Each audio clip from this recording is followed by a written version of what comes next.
Bonjour, dans cette vidéo, nous allons nous intéresser à la molécule que vous avez devant vous et nous allons voir ensemble comment trouver son nom. Alors, dans un premier temps, nous allons établir sa formule brute, puis sa formule développée, puis sa formule semi-développée et enfin, nous serons prêts pour lui donner son nom.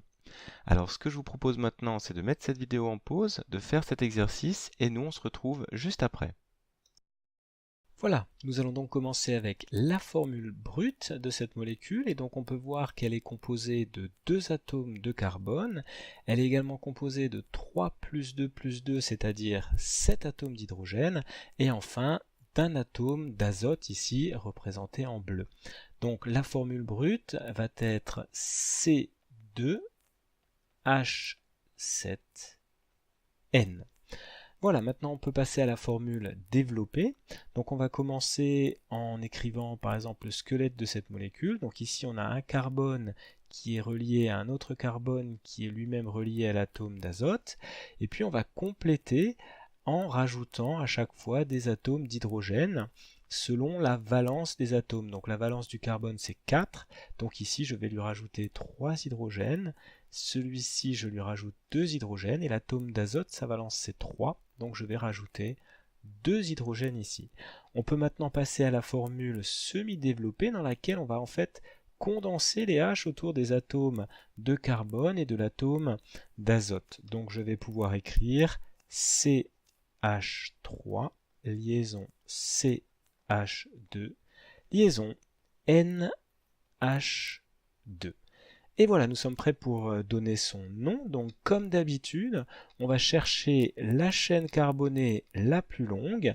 Ici, elle est là, et elle comporte 2 atomes de carbone. On aura donc le radical éthane dans le nom de cette molécule.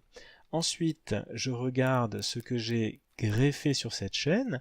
Donc ici, j'ai accroché un groupement NH2, ce qui n'est d'autre que le groupement amino, et qui fait d'ailleurs que cette molécule appartient à la famille des amines. Alors, pour garder les bonnes habitudes, je peux numéroter la chaîne carbonée, donc de cette façon, 1, 2, ou bien 1, 2 dans l'autre sens.